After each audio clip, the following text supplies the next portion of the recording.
The sun was slowly setting over the horizon, painting the sky over Malibu in shades of pink and gold.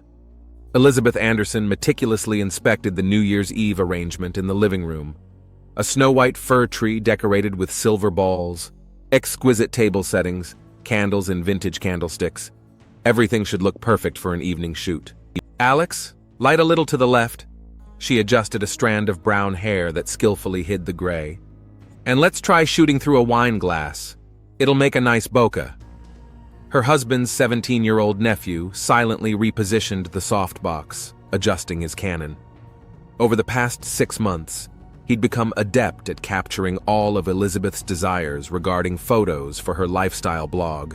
"Aunt Liz, why don't we add some warm tones?" Alex lowered the camera, looking at her with admiration. She looked stunning in a cream cashmere sweater and skinny jeans. Elizabeth smiled. "You're right, sunshine. That's why I only trust you with my pictures." James Anderson watched this scene from his office, absent-mindedly reviewing papers on yet another corporate dispute. He was mildly amused by his wife's fascination with social media. 45,000 followers seemed a ridiculous number to him for the effort Elizabeth was putting into her blog. But if it made her happy... Plus, Alex seemed to have found himself in photography, at least some kind of occupation after his parents' deaths. "Darling, don't forget the Bennetts are coming tomorrow." Elizabeth peeked into the study. "And I ordered your favorite Christmas pudding." James nodded, admiring his wife. She looked remarkably youthful in her 45, the result of regular exercise, beauticians, and, as she claimed, a happy family life. Alex gathered the photo equipment, trying not to look at Elizabeth's graceful figure. The last few months it had become increasingly difficult to breathe around her. Every shoot together turned into a sweet torture, especially when she asked him to correct the creases in her clothes or accidentally touched his hand, choosing the best shots. That turned out great. Elizabeth reviewed the photos on her laptop, especially that angle. "Alex, you're a real wizard." She chose a few shots for a post about preparing for a family Christmas, carefully choosing words about love and family values. James grinned as he heard his wife dictating the text. The candles had been bought at the usual supermarket, and Elizabeth had borrowed a sweater from a friend for a couple days. But who cares?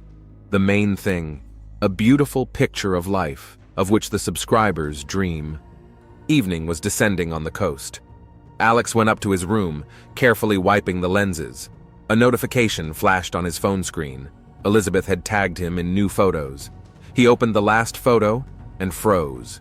She was looking directly into the camera, lips slightly open, and the caption said how important it was to have someone who understood you without words. In his office, James slammed his laptop shut, rubbing his tired eyes. Tomorrow was an important client meeting, and then a pre-Christmas dinner with friends. He didn't notice his wife slip into the bathroom with her phone, typing out a message. "The pictures are great, as are you. Good night, my talented boy." Alex lay sleepless, staring at the ceiling. In the next room, the clock was ticking, counting down the time until Christmas. No one in the house suspected that this holiday would be the last one for one of them. Outside the window, the surf rumbled, indifferent to the human passions and secrets that lurked behind the glossy facade of the Anderson couple's perfect family life. Christmas morning began with the usual bustle. Elizabeth was getting ready to shoot a festive breakfast while the housekeeper was arranging fresh pastries and fruit on the table. James came down to the living room, answering work emails as he went. "Honey, put the phone down. We need to take some family photos by the Christmas tree." Elizabeth adjusted the collar of his shirt. She looked flawless in an ivory silk robe herself. "Where's Alex? It's almost 10. "I'm here," came the voice of her nephew. He came down the stairs with a camera in hand. Elizabeth instantly transformed, flashing her trademark smile for social media. "Let's get a general outline first, then the details of the holiday table." James furtively watched his wife. Something had changed in her over the past few months.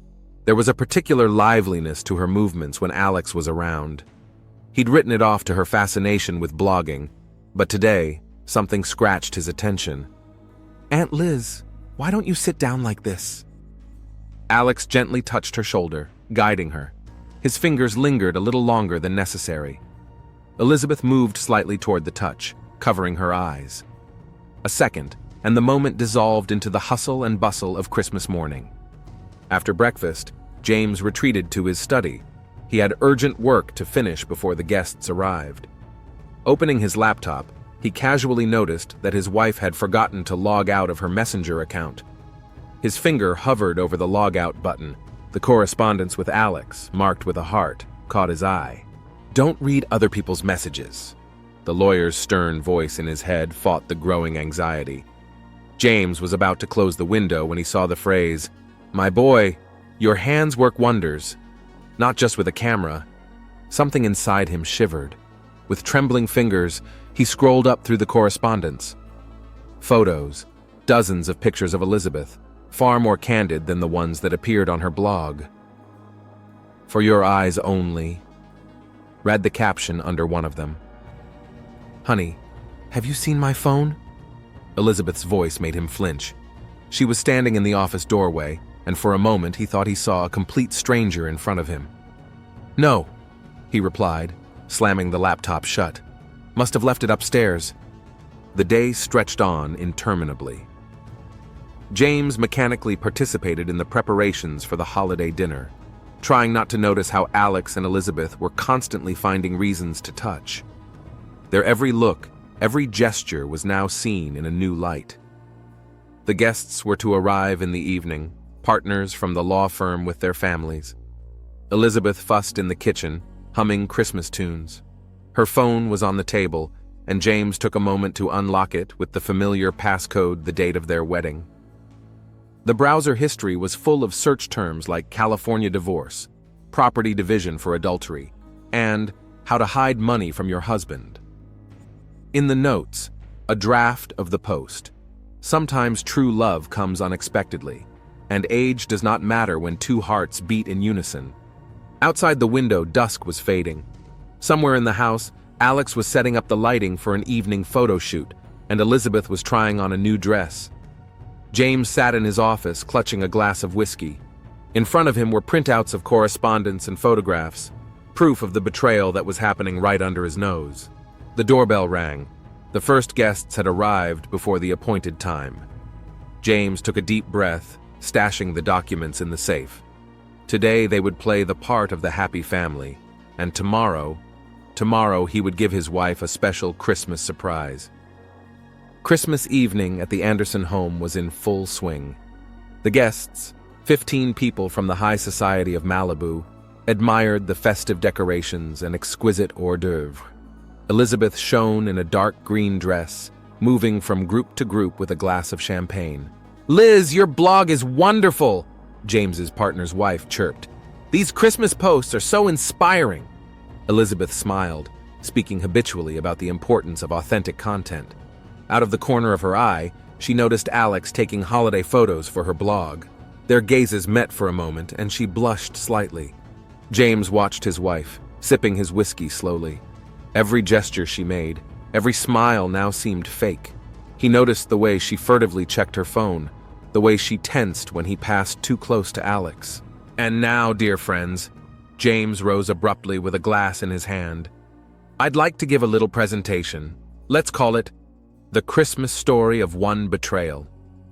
Elizabeth froze with her glass halfway to her lips. Alex lowered the camera. "Honey?" Her voice trembled. James walked over to the large television on the wall. "You see, my wife is really into social media, likes to create a beautiful picture of a perfect life. But sometimes reality turns out to be more interesting."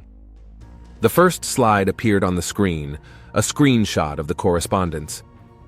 "My boy, you're driving me crazy."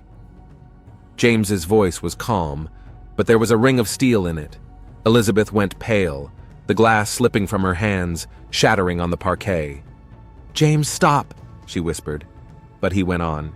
"And here are the pictures my 45-year-old wife sent to my 17-year-old nephew. By the way, that's a felony, dear." The guests froze in a daze.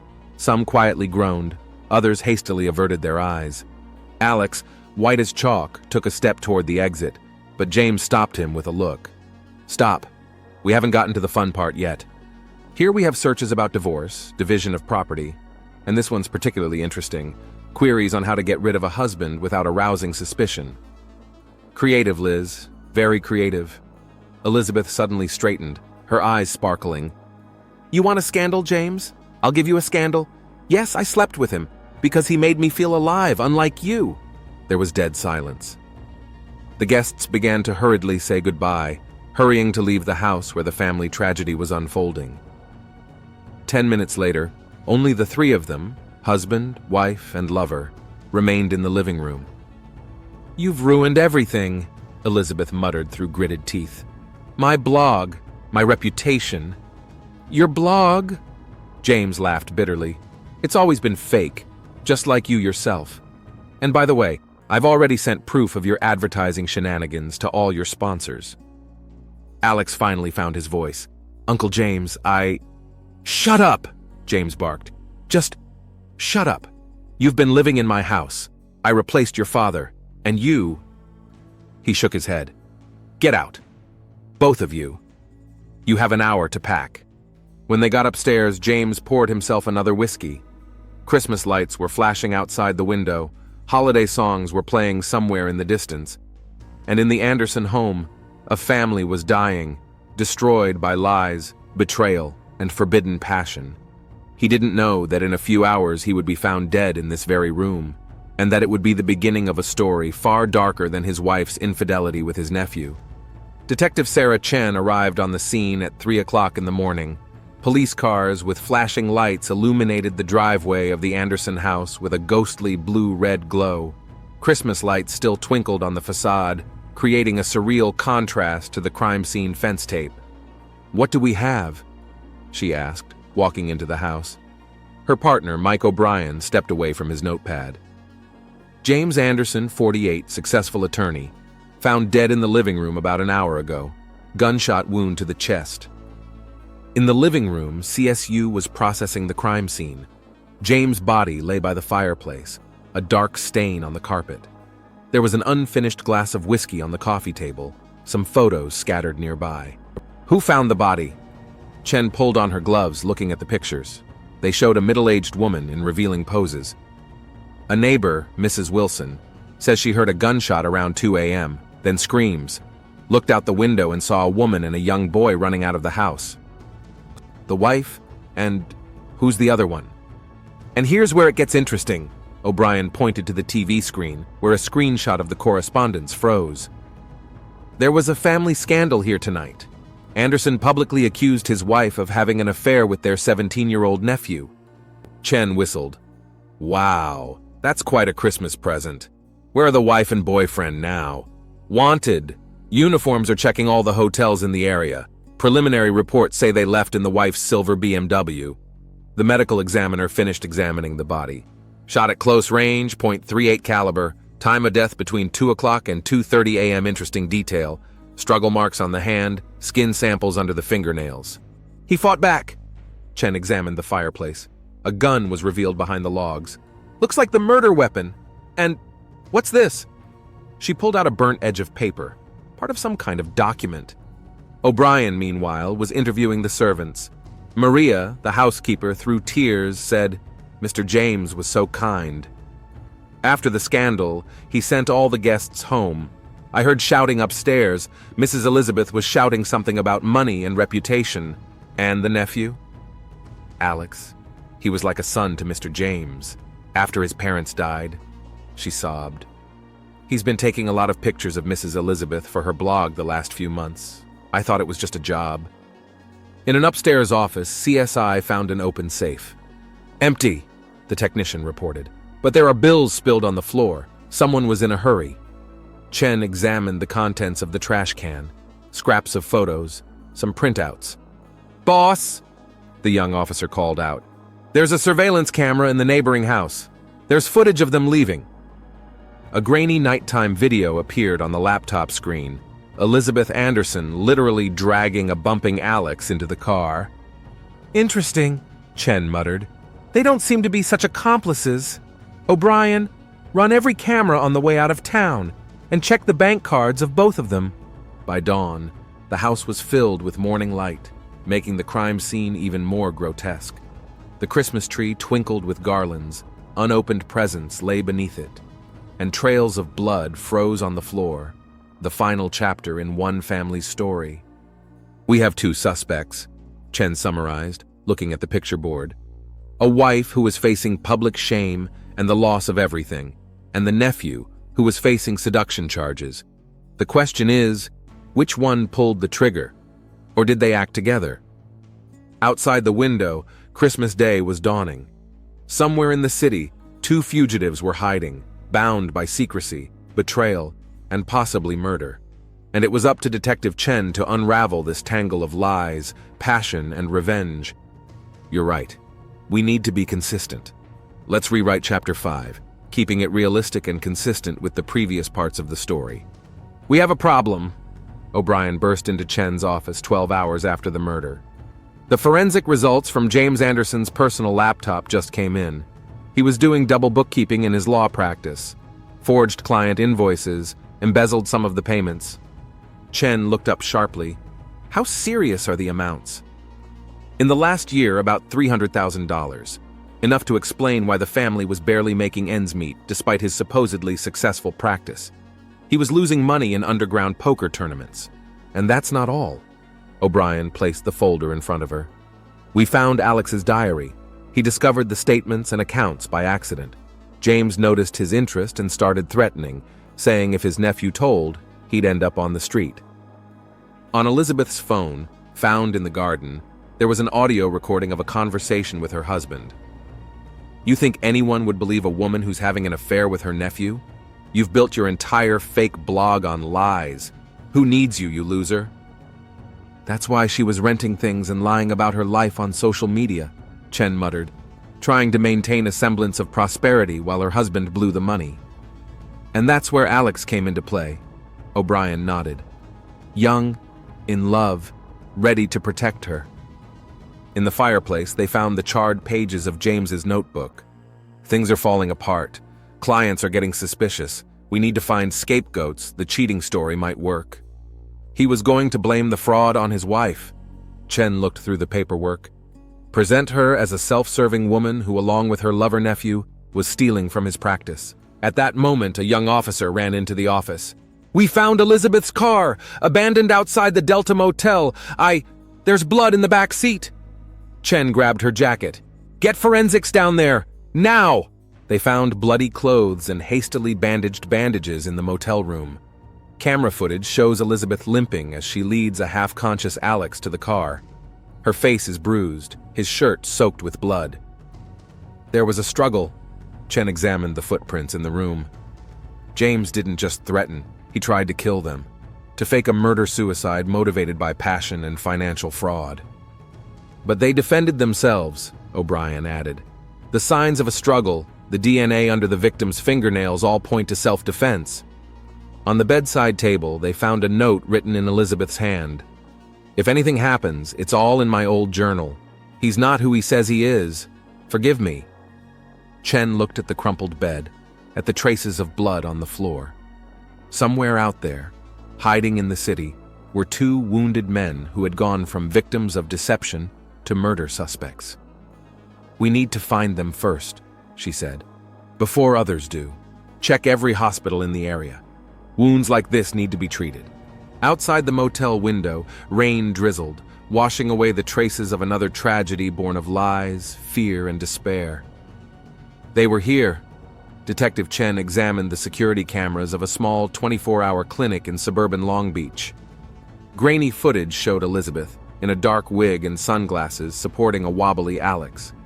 2 hours ago, identified themselves as mother and son, victims of a robbery. "Duty doctor says the kid has a serious shoulder wound," O'Brien leafed through the statement. "Through and through, but the blood loss is significant. Woman has 2 broken ribs and a severe concussion. Paid cash, refused ID." In the treatment room, forensics found bloody clothing. In Alex's shirt pocket was a crumpled photo of him with his parents a year before they died in a car accident. On the back, in trembling handwriting, "I'm sorry I couldn't protect you sooner. Uncle James." "Chen!" the technician called out. "They found this in the sink!" He held out a soaked notebook to her. "Looks like it fell out of Elizabeth's bag. The notes in here are rather odd." The detective flipped through the damp pages. The last entries were dated a week earlier. He's following us. Installed cameras in the house. Threatened Alex yesterday. Said he had dirt on his parents, that their deaths weren't accidental. Check the archived file on the car accident, Chen ordered. An hour later it turned out, Alex's parents' car had been deliberately disabled. Brake hoses had been cut. The case was closed as an accident. The investigator had suddenly retired with a large sum of money in his account. Fucking hell, Chen reprimanded. He killed them, his brother and sister-in-law. For what? Insurance. O'Brien placed the paperwork in front of her. $2 million. James was the sole beneficiary. That money helped him pay off his debts and start a law practice. There was a new witness in the hallway of the clinic, an orderly who was helping bandage Alex. They were talking about some safe in a country house. The woman told the guy there was evidence in there, something about old letters and a flash drive. A country house? Chen raised an eyebrow. O'Brien was already searching the database. Bingo, small cottage in the mountains listed under Elizabeth's maiden name, an hour's drive from here. When the police arrived at the cottage, it was empty. But there were fresh coals smoldering in the fireplace and 2 empty cups of still warm coffee on the kitchen table. They were here, quite recently. Chen looked around at the upturned safe in the wall. Empty. Suddenly, Chen's work phone came to life, a video call from an unknown number. Elizabeth's haggard face appeared on the screen. "Detective, we don't have much time. I sent you the files. Everything James has collected over the years. Names, dates, amounts. The affair story is his plan to discredit us." "Where are you?" Chen asked, but Elizabeth shook her head. "Never mind. The important thing is that there's an encrypted archive in his laptop, in the tax returns 2018 folder. The password is the date of his brother's death. In there, the truth about what happened to Alex's parents." The connection cut off. Chen turned to O'Brien. "They're not just running, they're looking for proof, and someone else is on their trail." "Who?" "Someone James was supposed to send dirt on his clients to, someone who was really behind his machinations." At that moment, the walkie-talkie came to life. "All units, a silver BMW has been spotted on Highway 101. License plates match. Pursuit toward the Mexican border." Chen ran out to the car. Somewhere out there on the rain-drenched highway, 2 wounded people were trying not only to escape, but to get justice, and time was working against them. The chase down Highway 101 ended abruptly. Elizabeth's BMW was found abandoned in the parking lot of a roadside motel, another ruse. Security cameras showed them moving into an old pickup truck with Nevada license plates. "Smart," Chen acknowledged, reviewing the footage. "While everyone's looking for the silver BMW, they're driving a car no one's tracking." Her phone rang again. The forensics team had decrypted the archive from James's laptop. "Boss, you need to see this." The technician's voice sounded worried. "There's correspondence with someone named M.K. in there. Looks like James was working for someone big, forged documents, laundered small amounts of money through his practice." In the office, Chen unfolded the files on the big screen. James was playing a double game, gathering dirt on his employer, planning blackmail. The last letter from MK had a direct warning. "Don't do anything stupid. Remember what happened to your brother." "That's it," O'Brien whistled. "James used his wife and nephew's affair as a cover, wanted to stage their murder and then disappear with the blackmailer's money. But they didn't turn out to be that simple." Chen examined the surveillance photos. Elizabeth suspected something. Suddenly, a young officer burst into the office. "Call from San Bernardino Hospital. 2 people came in with gunshot wounds. Description matches." Chen grabbed her jacket. "Let's go." When they arrived at the hospital, the room was already empty. On the bed were bloody bandages and a note. "Sorry for the false trail. We need to finish this." Chen whined. They were late again. "Detective!" O'Brien pointed to the phone screen. An anonymous video had arrived in the mail. Elizabeth, pale, bruised face, spoke into the camera. "If you're watching this, then we're already... It doesn't matter. What matters is the truth. James killed Alex's parents on orders from Michael Kowalski, the head of a construction company. He was laundering money through his husband's firm." The video was interrupted by static. An industrial landscape was visible in the background. Old warehouses, rusty containers.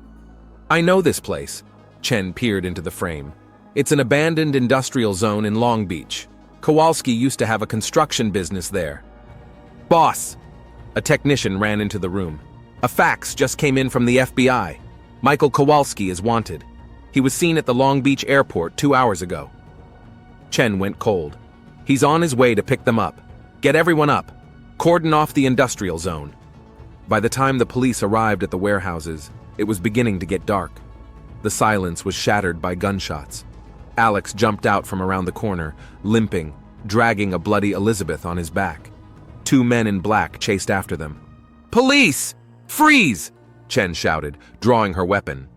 One of the pursuers turned around, firing at the police officers. He was wounded in the firefight. The other, Kowalski, escaped into a maze of containers. "Ambulance! Emergency!" Chen lowered herself next to Elizabeth. She was breathing intermittently, pressing her hand to her shot side. "The flash drive. In my bag. It's all in there." Alex squeezed her hand, tears streaming down his face. "Hold on, please. We made it through. Everything's going to be okay now." Chen watched the paramedics load the wounded into the ambulance. Somewhere in the darkness lurked Kowalski, a hunted beast that had lost everything. But it didn't matter anymore. The police had the main evidence, and the 2 men everyone thought were criminals were the only ones who dared to rebel against a system of lies and murder. Sirens wailed in the distance. Reinforcements were arriving.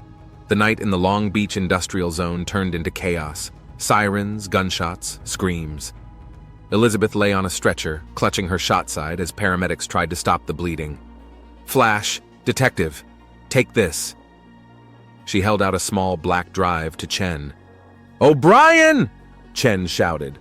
"Cordon off the entire neighborhood! He can't have gotten far!" Somewhere in the maze of containers lurked Kowalski, the man who had turned a respectable lawyer into his own brother's killer. A police helicopter rumbled through the air, scanning the area with thermal imaging. "Movement in Sector C," came over the radio. "Subject is moving towards the abandoned warehouse." Chen and the assault team surrounded the building. Something rumbled inside, and the clinking of broken glass was heard. "Kowalski, come out with your hands up! The building is surrounded!" The response was a burst of gunfire. "He's trapped," Chen muttered, ducking behind a container, "and that makes him even more dangerous." Suddenly, Kowalski's voice came out of the darkness. "Hey, detective, you want to know why James killed his brother? He suggested it himself. Said it was either his brother or his son. It was his choice." At that moment, the technicians plugged a thumb drive into the laptop. Files unfolded on the screen. Years of documents, records, photos.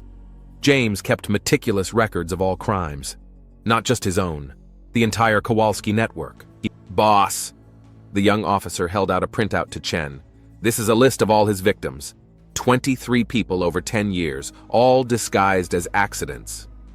Among the names were Alex's parents, the judge who dismissed the first case against Kowalski, the journalist who dug too deep.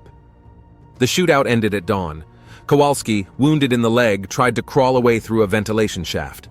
He was taken quietly, broken, aged 10 years. At the hospital, Elizabeth recovered from surgery. Alex sat beside her, holding her hand. "I recorded everything," she whispered to Chen. "Every conversation, every threat. James thought he was playing me, and I was gathering evidence. When he started threatening Alex, I knew it was time to act." "Why did he cause that Christmas scandal?" Chen asked. Alex replied, "He found out we found the documents, decided to discredit us beforehand. Who would believe a woman having an affair with her nephew? The perfect cover." Under interrogation, Kowalski cracked.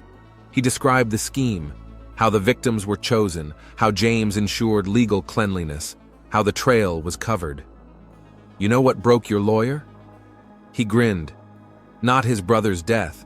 It was that he enjoyed killing. He began to savor the power over other people's lives. A month later, the trial took place. Kowalski got life without parole. His testimony helped solve a dozen more accidental deaths. Elizabeth and Alex were found to have acted in self-defense. The old Anderson mansion was auctioned off. Elizabeth gave all the money to the families of Kowalski's victims. Her Instagram account was blocked after the scandal, But she didn't care anymore. The masks were no longer needed. On the last day of winter, Chen watched Elizabeth and Alex load things into an old pickup truck. "Where to now?" she asked. Elizabeth smiled, sincerely for the first time in a long time. "Somewhere where no one knows our story. Let's start over." Alex enrolled in art school on the East Coast. His first photography exhibit was called Shadows of the Past, black and white shots of abandoned houses where terrible secrets hide behind perfect facades. Elizabeth moved to a small town in Oregon. She opened a photography studio under her maiden name. Sometimes she posts photos of sunrises, no filters, no captions, real, like her new life. And in the LAPD archives, among thousands of other files, is file number 2024-137, a story of how one lie begets another until the truth bursts forth like an underground volcano, sweeping away everything in its path, and about how sometimes you have to lose everything to really start living. Sometimes Chen pulls out that file, rereads the testimony, and every time he wonders how many more stories like this are hiding behind the perfect facades of happy homes. How many people are playing roles in someone else's deadly play right now? The snow has long since melted, washing away the blood in the Long Beach warehouses. But the echoes of those gunshots will long echo in the fates of all those caught up in this story. A story of how easily a lie can destroy an entire family, and how hard it is to find the strength to tell the truth when the whole world demands a pretty picture. The case is closed, but the memory remains. And somewhere in a quiet town, two people are learning to live again, trying to forget the Christmas night when their lives were divided into before and after. A night when the truth was more terrible than any lie.